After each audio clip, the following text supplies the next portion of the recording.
Welcome. In this video I'm going to be taking a look at this Elecrow mini PC case for Raspberry Pi 5. So this is provided to me by the distributor, but they're not compensating me for this video and they're not reviewing it before I post it. If you find this video helpful and you want to purchase one of these, I'll put a link to it in the description, and if you use that link, it helps me out a little bit and doesn't cost you anything extra. So this is an aluminum case with 3 cooling fans, it has a 1.3-inch OLED display, has PCIe M.2 NVMe SSD support, real-time clock, and full port access. So let's get this open. So here we have a side panel, front cover, the instructions. Let's take a look at these. So here are all the parts that come with it. You can pause and read through those. Then we have assembly steps. So it has all the steps here. Down here at the bottom we have notes. It says short press to power on, long press to power off. Let's continue getting parts out. This is the mini PC case bottom. One nice thing I noticed so far is that all the stuff is labeled. So that's very helpful. Raspberry Pi cooler, the fans, OLED module. Then we have lots of pieces in here. The GPIO adapter.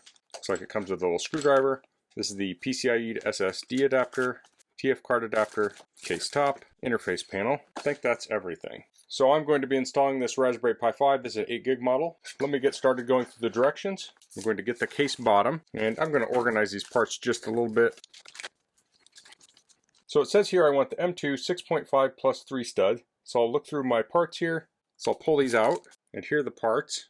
So I'll thread these in. And I have a 3mm socket here. This is just in the precision toolkit. And you could probably just tighten these by hand or use a little pair of pliers. And you don't want these very tight. So I'll just snug those up just a little bit. Obviously you don't want to use a wrench on those. You could easily twist those off. I'm going to set the baggie aside so it doesn't confuse me. I am going to keep it in case I get confused and need to reference back to it. But now for these two, for the bottom one, I need the M2 by 3 plus 3. And then for the top one, I need the M2 by 5.5 plus 3. So I'll put those in.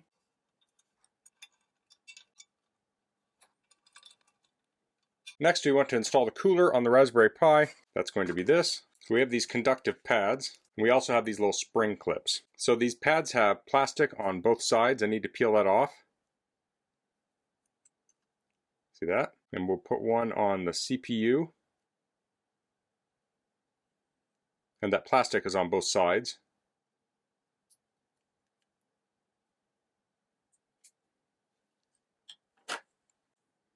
We'll put this smaller pad here. This last pad will go on this chipset here. Now these clips will go in the cooler, so I'm just going to wiggle this back and forth just a little bit until it clips in. There we go. Same on this side. See the clip? So this is going to clip on here like so. So it will go in this hole and this hole here. So you want to line those up. We'll press that down and press it through the board. Again, it can help to wiggle just a little, and do the same over here. So that's clipped on the back side. Now we can plug this in right here, and we want the yellow wire sticking out. Make sure it's seated all the way down. And that's what it looks like when it's seated. So we have the cooler on. Next we're going to install the PCI to SSD adapter. That's here. And we're also going to install the GPIO adapter. So this will slide in here.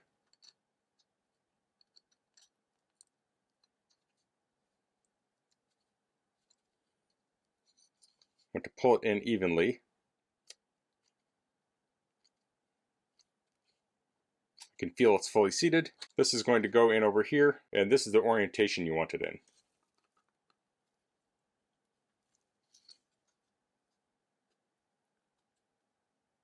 There we go. Next we're going to get this little ribbon cable here, and that's going to bridge these two components. So it's kind of hard to read here, but this is labeled SSD and this is labeled RPI 5. So to put this in, I want to pull up here on both of these, on both sides. So that will allow the cable to go in. So I'll do the inside one first. I'll slide this in, and I have the conductors towards the heatsink. So when I know that's seated all the way, I'll press on both sides to lock it down. So that's locked in. Go to the other side. I'll bend this. I'm not doing a sharp bend, just a loop. Seat that in. And I'll lock that down. So it looks like that when you're done. So now we'll place it on the case.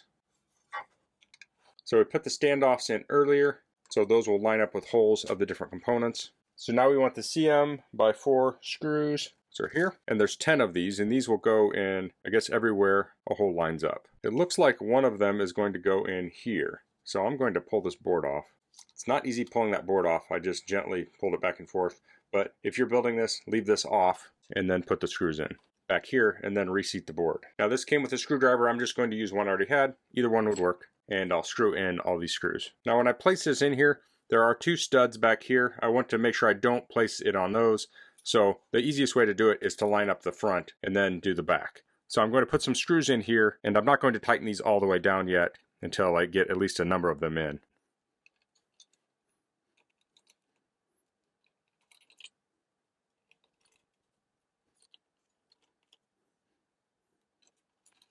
Okay, I think I have all these screws in. Now I'll place this board back on. And these 2 standoffs will line up. Okay, I had some of those screws left. I'll put those back in the bag. Next, you can install an M.2 NVMe drive. Now it's not included, but I'm using this Samsung. It's a 960 EVO. It's an older card, but that will go in here. So slide it in. I like to move it up and down a little bit and make sure it's seated right. And that will go down, and we'll use a screw here. And that's the M2x3, which is here. I also took this little piece of foam off. Now that's mounted. So I'll set that aside. I'll pull this piece out. This is the case top. The next step is installing fans. So we're going to use the PWM 2x10 screws. It's easy to tell because they're longer. So we want the label up for this one, and then the 2 that are on the side, we want the label out. And it looks like that will fit over the standoffs, and then we will screw it down.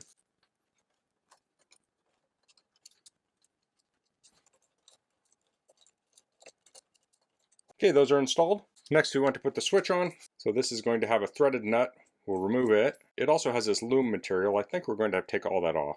And that will go in the switch hole. So I'm going to place this in, and I'm going to point it up. Orientation doesn't really matter. I'll kind of hold it down, and I'll take the nut and I'll put it on the back side. And I'll tighten that down.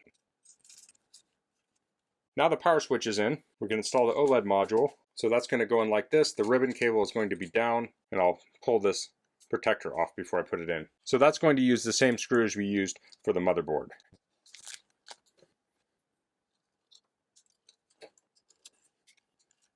Okay, the screen's in. I'll place the loom back on the power connectors. Now the 2 case parts will join, so that will go on like this and like this. And we're going to use the CM 2x6 screws. So those are the black case screws, and we'll use 4 of those for this step.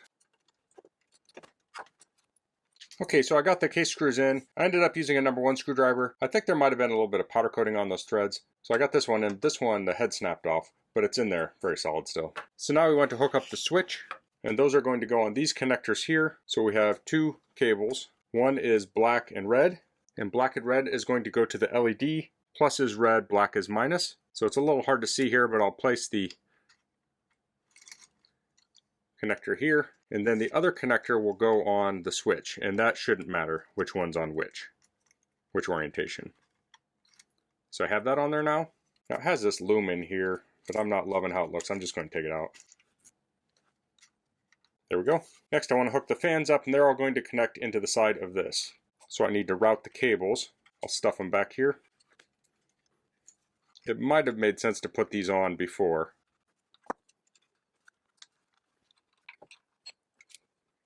Okay, I have all the fans plugged in. I've kind of routed the cables up here. I could later maybe go put some zip ties in there if they're flopping around. Next I want to get this cable here. See the one I want.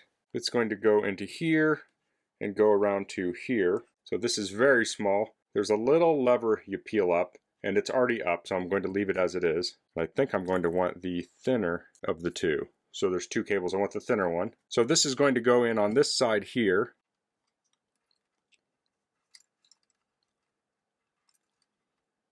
So I want to get that in, like so, and then I'll flip that little lever down. And then I'll run that around to this side and place it in here.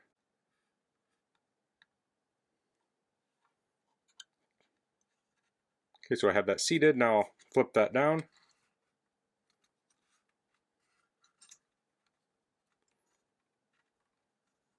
And now that cable's secured. And I missed a step back a ways. to hook this wire up. This is for the real-time clock battery. So that's going to go between here and here. So I'll plug that in. I also missed the step of putting the micro SD card slot in, so I'll get that in. Oh, and this makes sense because I was missing one of the screws and I see that screw stand off there, so I should have paid more attention to that. So I need to slip this in and plug it in now.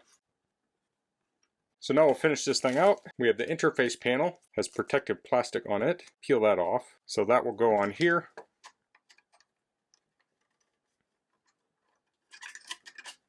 Like so. And that will screw in with some of the black case screws. Okay, then we have the two side panels. Before I do that, I want to put the battery in. So you want the plus side up. That will fit in here. Like so. And we want to hook this cable up. This is the power control cable, and that goes in here. And it looks like the blue goes up, and it looks like it's routed under the board. So I'm not sure how to do that. I'm just going to mount that on top. So I'll place that in here and lock it down, and place it in here and lock it down. There we go. So if you're watching this video, you could start this ahead of time and route it under there so it can be kind of hidden. So I'm seeing this adhesive tape. It might be for wrapping wires. I'm not real sure. But I'll get these panels put on. So this is the side plate, and it has this nicely beveled plastic. It looks super nice. So that will go here. We'll use the black case screws. Next I can put the side panel on. Again, it has that beveled plastic, and we want to line up the GPIO ports, and we're going to be installing more of the case screws. Okay, we're getting into the final steps here. So we have these force feet, we'll put these on, and we have the 3x6 screws. So those will go here. A screw will go in each one. Finally, I'll take these little rubber feet and I'll place them inside of each one of these. Looks like it comes with 8 of them, so you have some extras. Okay, and now the assembly is complete. We can set that there. We have the rubber feet. Let's take a look at it.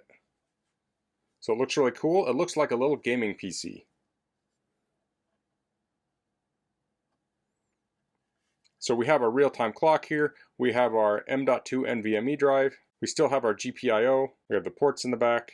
With this though, we have full-size HDMI ports. We have our blue USB 3 ports and our black USB 2 ports and our Ethernet, of course. We have the power switch on top. Now actually I probably should have turned that around because the case will sit like this, so it kind of looks backwards. And then we have our micro SD card on the bottom. I'm going to get keyboard, mouse, monitor, get this booted up, and we'll take a look. Okay, so I have the Raspberry Pi here plugged into power, have a monitor and keyboard and mouse hooked up. I can press the power button and it will boot up. So it says Elecrow on the little display here. And if we look in here, we can see the 3 fans. So this is drawing air in and this is pulling air out. And we also have the glowing power button. So to get this fully functional, you want to go to the URL they list here to download all of the drivers and such. And here you can see the computer's booted. So I'll get the drivers installed, and then I'll do another demonstration with the NVMe drive. Okay, so I installed all of the software on here, and now I'm booting from the SSD, and I'll give you a quick overview of how to set it up to boot from the SSD, but I can turn it on now with the button. So it's booting up. Now to install the software, you download a zipped file, and it has these files in it, and these get moved to different parts in the system, and the instructions are in the README. Now to boot from the NVMe SSD, I did a couple of different steps. So I started off with a system on the micro SD card, and I had the SSD installed. So I went up to the Raspberry menu, and I went to Accessories, and I went to SD card copier.